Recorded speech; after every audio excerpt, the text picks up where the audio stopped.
Welcome to my YouTube channel Lipsa knitting corner. आज मैं आपके साथ फ्लैट मशीन में एन अल्फ़ाबेट को किस तरह से बनाया जाता है वो शेयर करूंगी।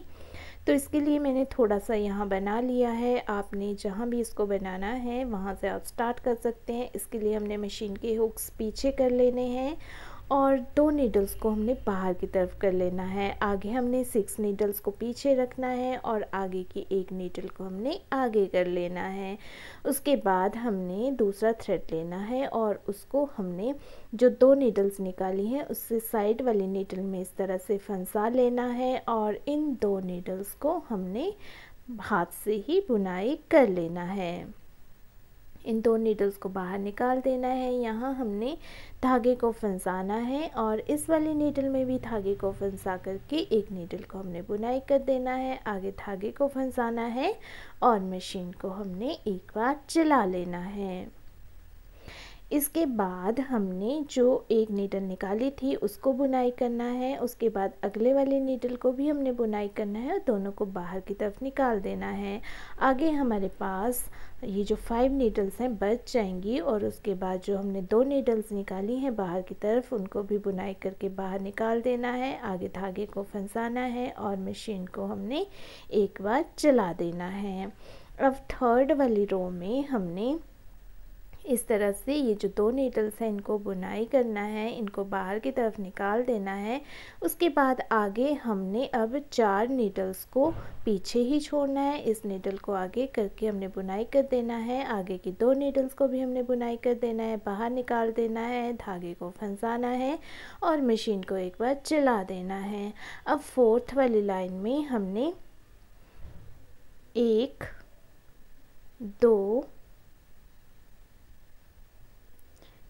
3 और ये 4 नीडल्स को हमने बुनाई कर लेना है। इनको बाहर की तरफ निकाल देना है। आगे हमारे पास 3 नीडल्स पीछे रहेंगी और आगे जो 2 नीडल्स हमने बाहर की तरफ निकाली है उनको भी हमने बुनाई करके बाहर की तरफ निकाल देना है। और जो आगे वाली नीडल है उसमें हमने धागे को फंसाना है, मशीन को चला देना है। नेक्स्ट 5th रो में हमने ये जो 2 नीडल्स हैं इनको बुनाई कर लेना है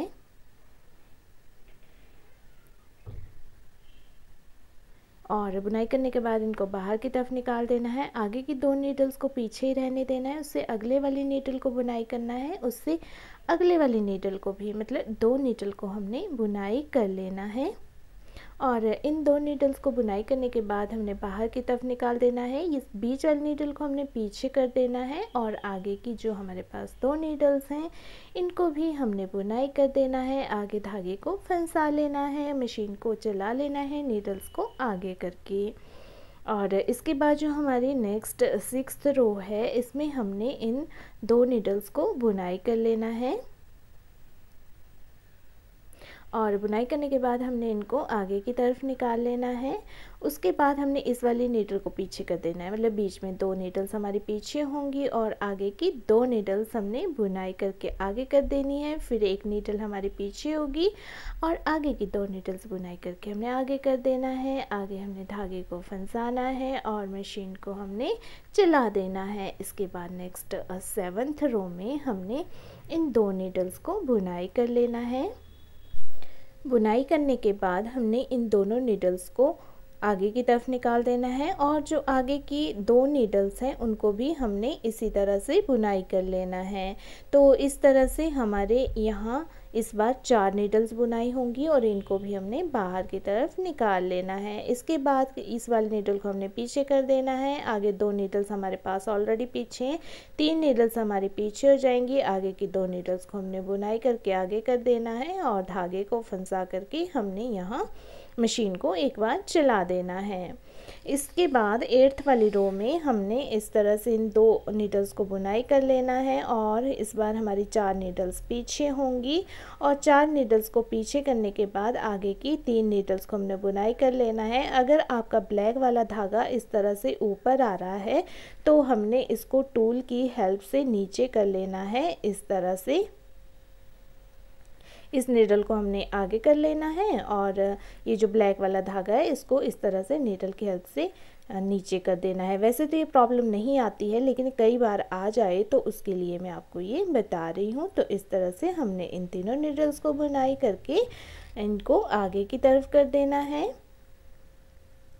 और उसके बाद हमने मशीन को यहाँ चला देना है। और इसके बाद जो हमारी 9th रो आएगी उसमें हमने यहाँ 2 नीडल्स को ही बुनाई करना है। पहले हमने धागे को फंसा लेना है, आगे की 2 नीडल्स को बुनाई करना है और उनको हमने आगे की तरफ निकाल देना है।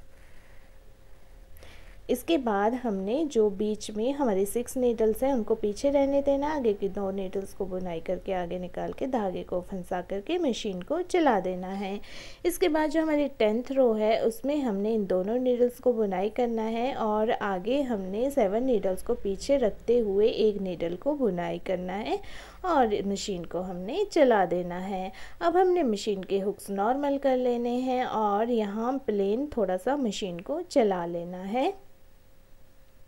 मशीन को प्लेन चलाने के बाद जो हमारा अल्फ़ाबेट N है वो कुछ इस तरह से दिखेगा।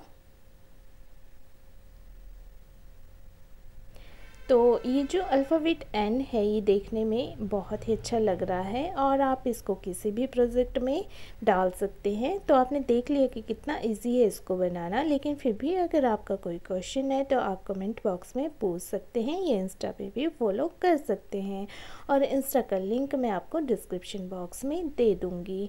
तो मेरी इसी तरह की वीडियोज़ देखने के लिए अगर आपने मेरे चैनल को सब्सक्राइब नहीं किया है तो सब्सक्राइब कर दीजिए और वीडियो पसंद आए तो वीडियो को लाइक और शेयर कर दीजिए और मेरी वीडियो सबसे पहले देखने के लिए नोटिफिकेशन बटन पर भी क्लिक कर दीजिए।